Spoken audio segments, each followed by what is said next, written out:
Bismillahirrahmanirrahim. Assalamualaikum warahmatullahi wabarakatuh. Alhamdulillah, siang ini kita ketemu lagi di vlog saya. Silakan jangan subscribe, like, dan share serta mengaktifkan notifikasi channel saya dengan mengklik di bawah deskripsi Instagram saya, Winanto masih bawah Surya Demeta. Alhamdulillah, siang ini saya berada di Pengadilan Negeri Pacitan ini. Ini sedang ngiyup ngadem di Pengadilan Negeri Pacitan ini. Cukup panas cuacanya di Pengadilan Negeri Pacitan ya. Perjalanan juga cukup berkelok-kelok karena di Pacitan itu juga saya tadi lewat Wonogiri dan Wonosari di situ. Jalannya berkelok-kelok, beda kalau waktu saya tahun 2016 itu pertama kali sidang ke Ponorogo ya. Ke Ponorogo itu jalannya agak halus. Yang berkelok-kelok itu cuman di Wonogiri aja gitu. Ponorogonya lumayan halus. Nah, saya membahas masalah pelindungan debitur atau masyarakat yang terdampak wabah virus COVID-19, khususnya masalah leasing ya. Sini. Kemarin itu waktu saya perjalanan pulang ke Yogyakarta tapi sedang di luar kota itu saya sempat ada rekaman video terjadi pertaruhan antara drivernya ojek online sama masanya debt collector sampai dipisah pihak kepolisian itu di daerah Condong Catur di situ. Bahkan seringkali saya menerima keluhan itu ada yang beberapa debt collector itu mengancam tetap akan menaik kendaraan meskipun ini wabah virus COVID-19 di situ. Nah, pembahasan saya untuk siang ini mengenai pelindungan hukum masyarakat khususnya driver ojol ya yang terdampak wabah virus COVID-19 terkait leasing. Kita mulai dulu dari putusan Mahkamah Konstitusi Republik Indonesia ya. Di situ nomor 18 garing PLU strip 17 garing 2016 yang menyatakan di dalam putusan Mahkamah Konstitusi tersebut dalam pasal 15 ayat 2 mengenai uji materi Undang-Undang Nomor 42 Tahun 1999 tentang jaminan fidusia, bahwa sepanjang fase kekuatan eksekutorial dan fase sama dengan putusan pengadilan yang berkekuatan hukum tetap bertentangan dengan UUD Undang-Undang Dasar 1945 dan tidak mempunyai kekuatan hukum mengikat. Ini kemarin dari putusan Mahkamah Konstitusi tersebut ya. Kemudian di dalam pasal 15 ayat 3 terkait fase cedera janji juga diputus oleh Mahkamah Konstitusi bertentangan dengan Undang-Undang Dasar 1945 dan tidak mempunyai kekuatan hukum mengikat sepanjang tidak dimaknai bahwa tidak ditentukan sepihak oleh pihak kreditur, tapi harus ada kesepakatan bersama antara pihak debitur dan kreditur terkait cedera janji. Artinya bahwa dalam proses masalah leasing kan begini ya, sebelum para pihak itu menghadap untuk membuat perjanjian, itu kan datangnya dulu ya perjanjian kredit antara kedua belah pihak masalah leasing, apakah itu motor, mobil, dan HP dan lain sebagainya yang merupakan fidusia di situ ya. Setelah ditandatangani perjanjian kredit, kemudian kan surat kuasa menghadap akte jaminan fidusia itu ditandatangani oleh pihak debitur suami istri, kemudian didaftarkan oleh notaris ke Departemen Hukum dan HAM Republik Indonesia. Setelah didaftarkan di Departemen Hukum dan HAM Republik Indonesia, barulah terbit sertifikat fidusia. Sertifikat fidusia yang resmi diterbitkan oleh Departemen Hukum dan HAM Republik Indonesia.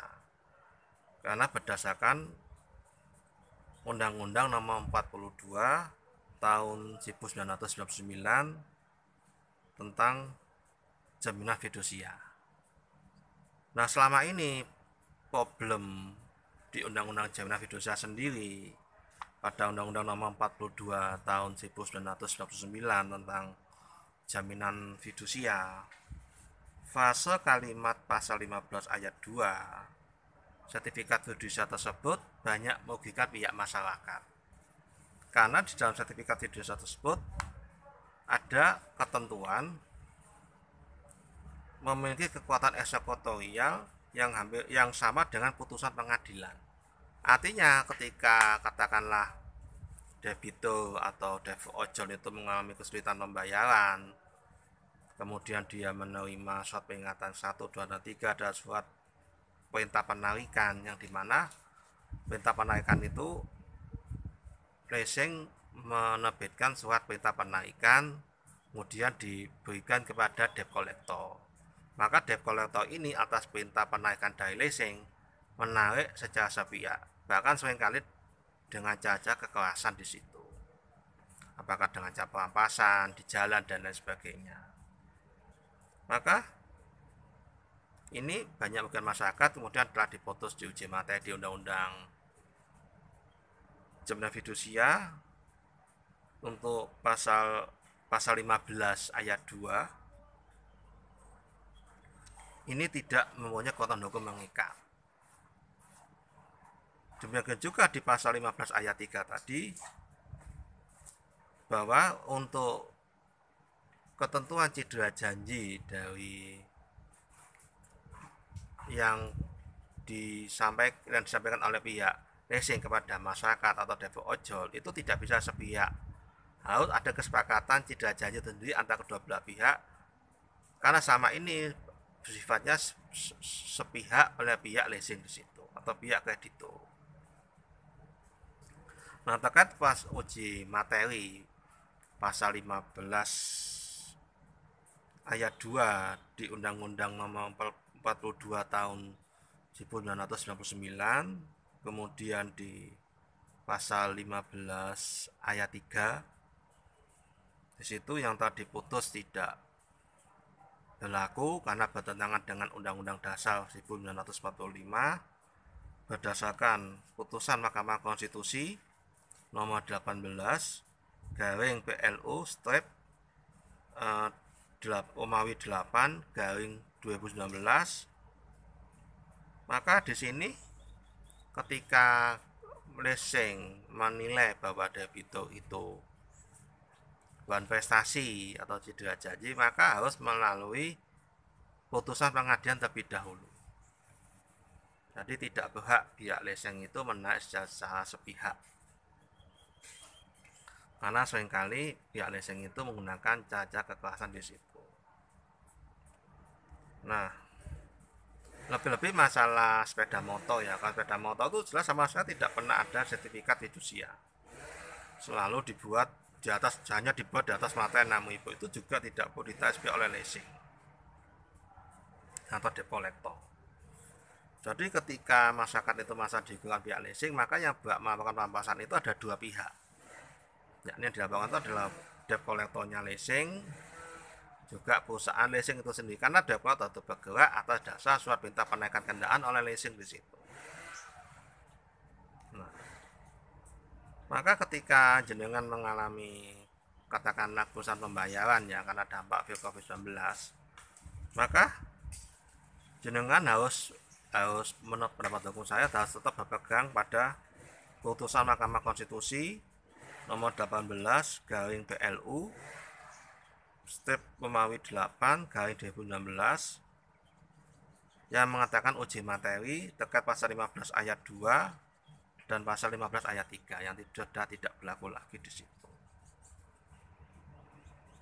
Nah, karena sama ini di dalam perjanjian kita sendiri tidak memenuhi hak debitur karena juga bertentangan dengan klausula baku. Klausula baku itu ada klausula perjanjian kredit yang dari leasing, tetapi pihak leasing ini langsung menyodorkan minta tanda tangannya dari pihak debitur di situ. hingga bertentangan dengan Undang-Undang Nomor 8 Tahun 1999 tentang perlindungan konsumen di situ. Meskipun sendiri di dalam peraturan OJK sendiri nomor 29 tahun 2014 tentang penyelenggaraan usaha perusahaan pembiayaan wajib membaca, tapi wajib membaca tersebut di peraturan OJK tersebut dalam nomor 29 tahun 2014 tentang penyelenggaraan usaha perusahaan pembiayaan tetap itu mengandung klausul baku karena melanggar Undang-Undang Nomor 8 Tahun 19 tentang perlindungan konsumen. Jadi ketika katakanlah pihak debitur itu mengalami kesulitan pembayaran, berhak untuk tidak diancam oleh pihak debt collector atau pihak leasing, karena berdasarkan putusan Mahkamah Konstitusi tersebut terkait pasal 15 ayat 2 dan pasal 15 ayat 3, yakni dalam putusan Mahkamah Konstitusi nomor 18 garing PLU garing step Romawi 8 garing 2019 di situ. Jadi harus melalui putusan pengadilan.